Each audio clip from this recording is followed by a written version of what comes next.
Hello and welcome to the DGTL Growth Podcast, where marketing leaders share real wins and the challenges behind them. I'm Suse Barnes.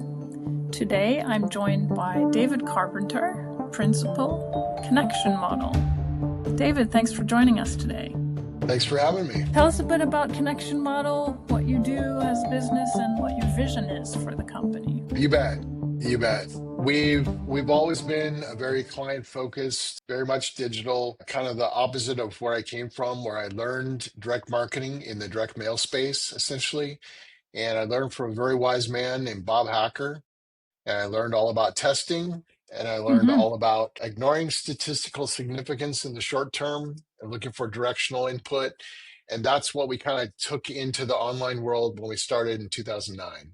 And so we've been doing the same thing ever since, really helping clients abandon more costly forms of client acquisition. So in the early days, it was direct mail. Early days was yellow pages, things like that. And then today it's, and even when we started, it was helping people get off the dependency on paid search so much. We work with one client that was spending $500,000 a month on paid search. That's a really tough bill to stomach every month, and really helping clients continue to drive their best, most qualified leads and acquire customers the best way through organic search wherever possible. Excellent. And what are you excited about in the digital marketing space or the organic search? Well, it's hard not to be excited about AI and everything that AI is bringing. It's bringing the challenges. It's bringing competition in some sense. It's also bringing tons of opportunity. So I think pretty much every business owner I'm talking to wants to know how it's going to affect them. Is Google dying? What's going to happen to their lead acquisition channels? How can they leverage AI? What can they do to supplement their team? How can we work faster? But the big thing is how it's going to affect the top of the funnel. And is it truly bringing more qualified individuals? And if so, how? How do you get your more than your fair share versus your competition? So that's what I'm really excited about, is figuring that out. How many people do you have on your team? We have about a dozen core team members. And then we work with close partners and organizations outside of that to supplement what we do. Sure. And how do you find your clients? Yeah, great question. It's traditionally all been referrals, but more and more we've been able to, practice what we preach and generate leads off our website through organic, through social, through LinkedIn. We have a big push in LinkedIn right now. We do aggressive outreach on LinkedIn. We contact thousands of people a month through in-mails and also through connection requests. And we try to talk to them about what we're doing with AI. And then we have a cold email system that we're kind of testing. We've kind of been hot and cold on cold email, generally opposed. It's very much, it's a medium I personally hate, but it's gotten us some huge opportunities and some great clients. So we do dabble in a little bit of that, I'm embarrassed to say, but we really are excited about what we're doing on LinkedIn and organic on our site with content, with AI, and with social media. Nice. Innovations. Besides AI, are there any new innovations that you're considering? Well, it's something we've been doing for a couple of years, which I think is pretty innovative. Is we call it content optimization for search, COFS for short, which ironically was developed during COVID, during when COFS was a real negative thing, right? But COFS and what we think we can do, what we believe, what we tell people we can do, and we've seen a lot of success in this, is we can take pretty much any piece of content on a decent website and we can evaluate it for its potential to rank on the first page of Google. And this translated pretty well into the early days of AI overviews as well. So basically, I liken it to, we take the first page of Google, turn it into a math equation. We think we can solve for that. So we can't always get someone to the top of Google. We can tell them what it would take to get there. Sometimes they don't want to go there. Sometimes they're not willing to do everything it would take to get there, but often they are. And so we've been able to get people to the first page of Google and keep them there with pretty regular success. Not everybody. Like I say about a 90% hit rate on that COFS process. And I think that's pretty innovative. Yeah. Yeah, I've been in the industry a while and I've never heard it called COFS. So, and I just got the joke, a little bit Probably after. probably a Yeah. good thing. Yeah, it's probably an acronym that needs to die, needs to be replaced. But I like the whole math equation piece of it. It sounds, very scientific, which I think often clients are, interested in. Where is it Yeah. logical? Is it, Yeah. is Yeah. it backed up? So that's Yeah. nice. Yeah. Can you share a recent win and the hardest challenge tied to it? Yeah. We have a client in New York. He's in real estate and he had a site that was doing fairly well. He had a number of, about a year ago, we met him and he was actually through cold email. He very much liked the emails that we sent, which was pretty funny. And so his challenge was he was spending a lot on paid search. He didn't really know what was working, what wasn't working. And he felt like he was doing pretty good organically, but he felt like the people he was competing with were so large. It was kind of an uphill battle. He didn't really see pushing them down the stack, if you will. And over a period of about 4 to 6 months, we were successful. We actually 4x the number of key phrases on page one for him, especially in Google New York, within the New York geo, and helped him double the number of organic leads that he was getting. And he's got a pretty good size operation. Over the next 3 months after that, we were able to help him scale back his paid search because what he found was it really wasn't as profitable as he thought it was. It was just a lack of great information and tying everything back together. So today he's got a profitable business. He's not spending much at all on paid search, and we're starting a new initiative in January to explore some new areas of his business, launch some new products. We're very excited to. We've been able to keep most of most of the early successes. We've been able to keep them there, keep them positioned where they are, and benefiting from them. And then now we're going to launch into some new initiatives. So very excited about that. And what was the challenging piece to it, mostly? Well, one thing is his team's dispersed around the globe. Okay.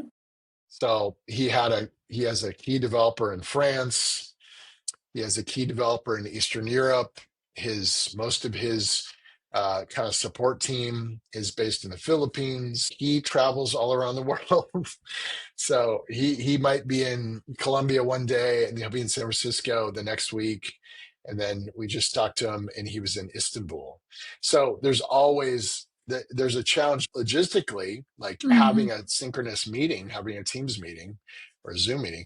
But there's also a meeting about who does what and who's responsible for what. A very complicated website, a very beautiful website, but it took a lot of work to get the communication, the delegation right, who does what, and who's held responsible for the results. Sure. It Yep. sounds like, is it a global company? Is he selling real estate internationally or? You could say that. Okay. In a certain sense, he is. Yeah. Mm-hmm. I'm just curious if you think that paid search is best for much larger companies or, is there a need for paid search at all, would you say? Here's my take on paid media. Paid media in general is a brilliant way to introduce a new product or a new service or a new brand. If you're just getting established and you have nobody coming to your website, no one's ever heard of you, it's an absolute imperative. It's also a fantastic way to test your value proposition because you can get data back within days and a week to see if something will resonate. We'll see if people will click, see if they'll convert, see if an offer works. You don't have to wait months and months like you do in organic. So I think it's a necessary evil. Mm-hmm. I do think I will share with you that we were in the term life business. We had a number of clients in term life insurance back in the early 2010s, we'll say. And what we found is their competitors, we worked with them on organic primarily, but what their competitors were doing, the new entrants in the term life business at that time were so dime a dozen. And what would happen is every new entrant would flood the market with paid search that was just insane. We had the word term life insurance quote, being bid up to $150. And so this is how ridiculous it is. If a click, let's just say a click is $50. That's just a click to a landing page. That's not a policy. That's not a quote. So you get them to a landing page, and now let's say you're really, really good and you're getting 10% conversion to quote, which, that's really steep, right? Now you got a $500 quote. And then let's say you're really great at that and you convert a third of those, right? So now you got a $1,500 sale. The problem is in term life, at least in the 2010s, it was about a $400 revenue value to write a new policy. So all these new entrants were spending $1,500 to keep their salespeople busy so they can make 400. And it just didn't make sense at all. And so I think there's a necessary role, and I've seen and I've worked with people that have been really good at it. And I think there's a balance. I think there's a place where it can balance. But there's so many other ways of bringing in leads and acquiring customers today that I think it's the lazy way to just say, just throw it all on paid search, make them do it all, because it's probably the lowest ROI of all the media. Yeah. What major shifts are you seeing in the performance marketing industry today? Everybody's going farther and farther down the funnel. Mm-hmm. Oh, both the clients and the providers are trying to get attached to the sale, right? If you can get to the deal value, it's better for clients. You would rather pay per deal or pay per lead than pay per click or pay per impression or whatever. But I think and we've got to have good data. We've got to have good tracking. We've got to have good systems. Got to be able to report on this stuff accurately in order to get to that point.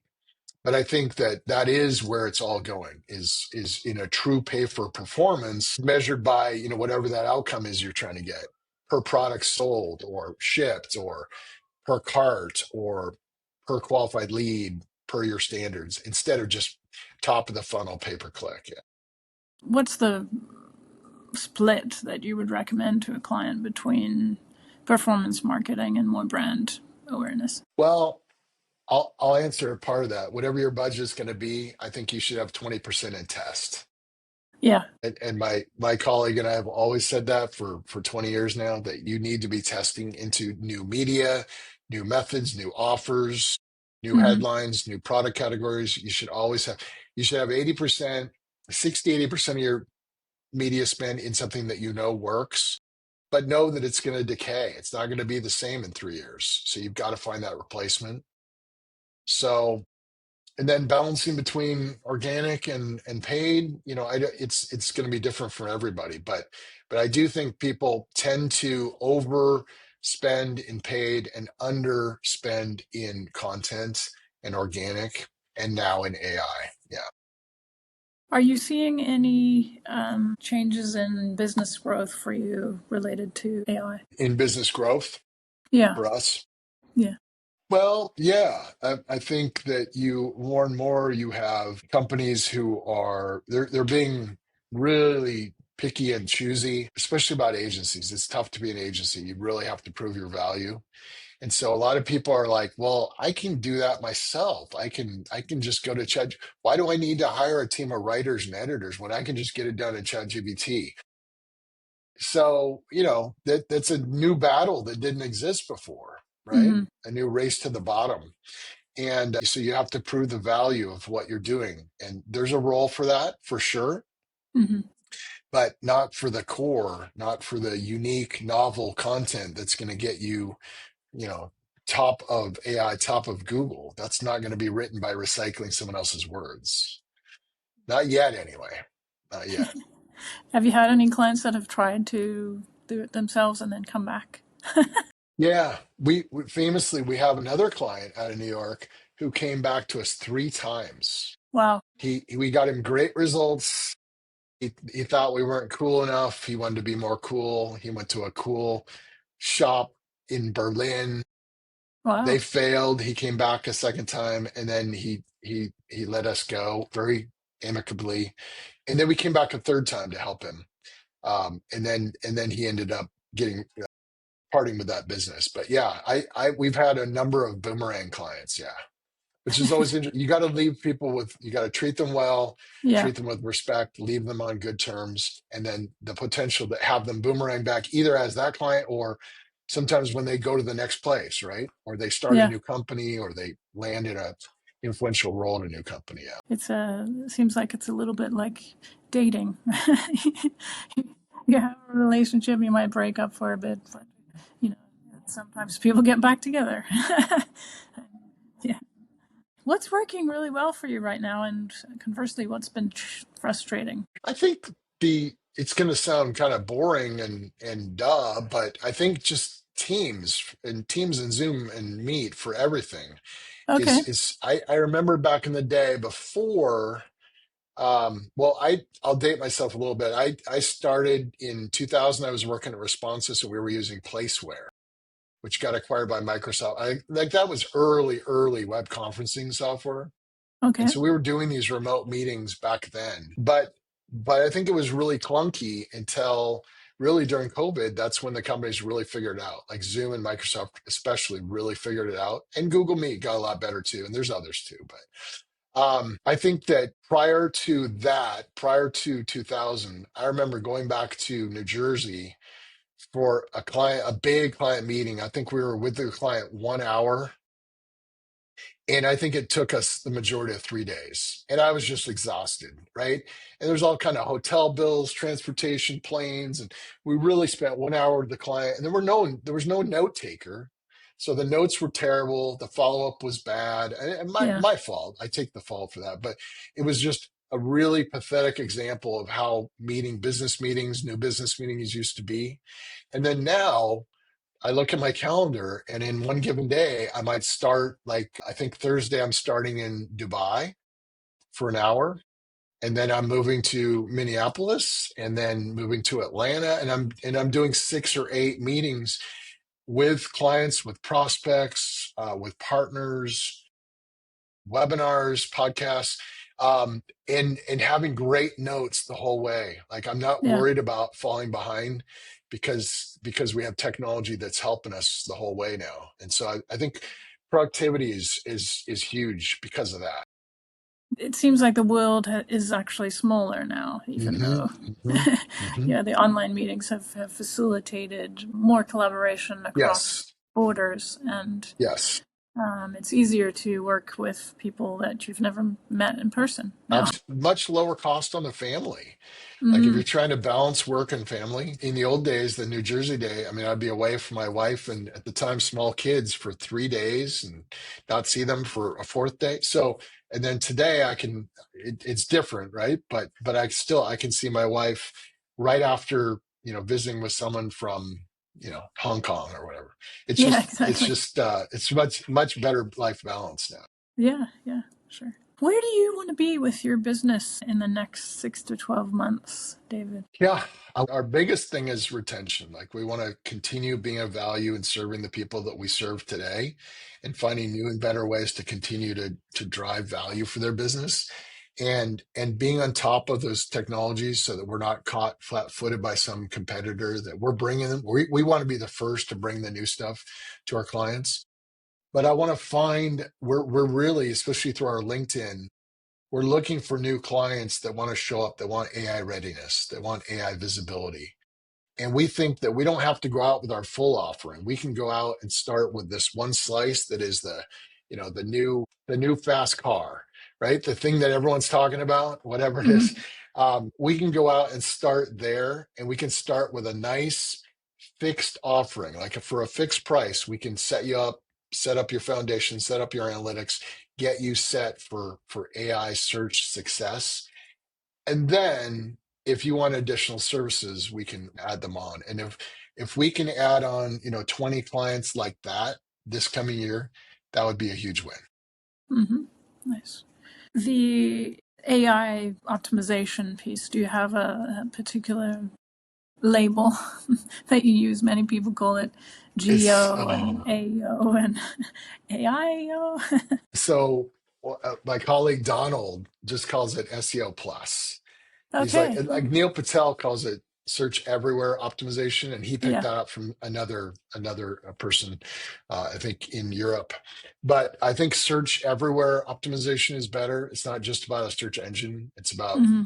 every place a person is searching, whether it's on Perplexity or chat or in social. Frankly, the younger demographics are searching in social more and more. So the search everywhere optimization is my personal favorite, or SEO plus. But I think around here, we usually refer to it as AI search.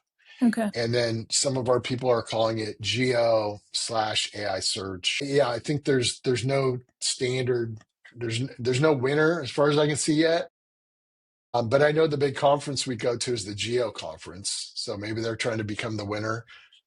Yeah. Yeah, what do you think? I mean, I like search everywhere optimization. I mean, I think that's where, we've been going and coming from for a long time. But if you are wanting to differentiate from what people specifically think of when you say search, they think of Google generally. I think bringing the AI into it, answer engine optimization or generative engine optimization, but then it requires more explanation, of course. So, I think the jury's still out. I think I'm hearing people everywhere having different ideas of what it is. So, Yeah, and usually, we're huge fans and partners with HubSpot. We were the first hmm platinum partner of yeah, HubSpot back in 13, and we're still HubSpot platinum partners. And they have pretty much put their money, it seems like, in AEO, because that's yeah, their big grader tool, AEO grader. So answer engine optimization. I don't hear that one as much when I look out there, like on X. That seems to be, there's some really smart minds back there that are, Dharmesh and all those guys that yeah, have yeah, named for it sure. that. I Hmm. think it was first the AI search grader, and they changed it to AEO grader for some reason. So there must Hmm. be something behind that. Answer engine optimization sounds pretty good. I don't know. I don't know. We'll have to let that one play out. Yeah. Well, it's the way people are using the AI tools, the generative tools now is much more about asking questions and Hmm. Hmm. conversational. Hmm. So it's whether, is it more consumer focused or or, science generative, if you could solve one major challenge, if you could wave a magic wand and solve one major challenge in your business, what would it be? I think it maybe it's a nitpick, but there's so many channels of information, right? There's so many channels that sometimes I spend more time looking for something than actually working with it. So I remember just the other day, someone had sent me, here's the four things to change about that document before it goes out. And I swear I spent like the majority of an hour. And you would think with search across, search in the cloud, search across the Mac, search across Slack, you would think that I would just have a couple of keywords. No, I couldn't find it. So I finally found it on a text. Yeah, I So know. I think what I really need is that true personal assistant that can search everywhere. Like we're talking about, search everywhere. It can just, Yeah. because I think for years the Microsoft Outlook search has just been terrible. I think it's been better lately. Google's been better at it. Gmail's pretty good. Slack is decent, but there's just we have like 20 channels now that we're in 20 different apps that we're communicating Yeah. on. Stuff just gets lost and littered, and we can produce content and documents and guides and checklists so much faster now. It's just we're going to content overload. So then we're going to overload our brains. And how do we distill it down to just the stuff that we need? Hmm. It's like you really need that digital assistant. You need the Olympus robot to just hand you the next thing you need. Here's what you were looking for. Like the like brainwave connect. I'm looking for this thing. Oh, here it is. Yeah. That would be ideal. That's what I want to solve. Anticipating your next move. Oh, he's The thinking about where ultimate is that message? Yeah. personal assistant. A Uh personal huh. assistant. Yeah. Yeah. You need Well, to get up now. You need to go. You're supposed to go to the gym. Get going. Like pick you up out of the chair and send you on your way. and then there's a different kind of they talk about brain rot, right? From using all of the AI tools too much. Yes. Yes. Then it would be like, what is that Mhm. introducing for us if we don't have to think about what we're If you supposed to don't do? even have to think about it, exactly. Yeah. But yeah, I've actually heard quite a few people have the same frustration. It's because of all the different places that you're connecting with people, and it's a good thing that you can, WhatsApp and text and email, and I have Yep. like 10 Yep. different email boxes. Yep. Exactly. Exactly. But, it means, okay, well, who is that and which channel was that in is definitely a challenge for sure. Absolutely. I've tried to solve the email thing by asking everybody on our team to never email me. Like always, There you always go. put in Slack, save email, save my inbox for prospects and clients. Yes. And even when we can get clients over to Slack and partners over to Slack for sure, but to kind of preserve the inbox. And I'm using an AI called Fixer, Yeah. Fyxer. Have you heard of that? God, I Yeah. love it. It's Mhm. fantastic. That's helped bring some sanity to my inbox for sure. Just like they advertise, they kind of help you. They help you get your inbox to zero or whatever. But still, it's everywhere outside the inbox now is still chaotic. Yeah. Mhm. So I need Yeah. Fixer for the brain. Yeah. Fixer for messaging apps. Yeah. Do you have any predictions for 2026 for the space that you're in, digital marketing space? Yeah, I mean, I think it'll get harder. Margins are going to get smaller. Lead conversions are going to get tougher. AI is going to become a bigger force. And Google's going to take steps, just like they have been, to battle that back. And it's going to be harder and harder to reach an audience. People are going to be more fragmented. And this job, and especially the agency world, is going to get tougher, not easier, right? Wow. Is that uplifting enough? I've never heard anyone quite so pessimistic. Well, no, I welcome it. If there wasn't, if it was just super easy, then every single kid that looks at a TikTok about how to create an agency would be prospering at it, right? And so there Mhm. is a certain amount of friction that I think is healthy. You have to put in your time. You have to learn enough. You have to bang your knee a couple times, and so I'm actually a pretty optimistic person. I just know that this stuff, we're not like rolling downhill. Like just because the tools are getting better doesn't make our job of creating value for our clients any easier. So that's all. Yeah. Well, I still come back to, and I've said this on a few other shows before. I like the quote that I heard a few months ago. It's the music is not in the piano, which is, the tool is Mhm, just a tool. mhm. It's how you It's a use it tool. and who's using it, Absolutely. and Absolutely. the That's great. expertise that you need to know what to do with it. Mhm, mhm. So That's great. I'm hoping that comes back with all Mhm. of the proliferation of AI capabilities, and that we will continue to be able to lead our clients in the right Absolutely. direction there. Yeah. Yep. Yeah.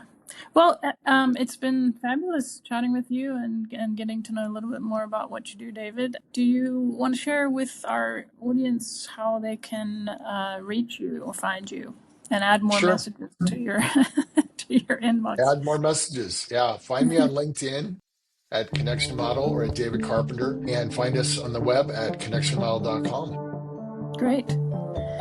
And do you have a favorite podcast if you listen to podcasts? No? I love the All In podcast. Okay. I, Yeah. I think those guys are fantastic. I find them Yeah. very entertaining. Yeah. You're in good company. All right. Well, thank you so much again. Thank you, Suze.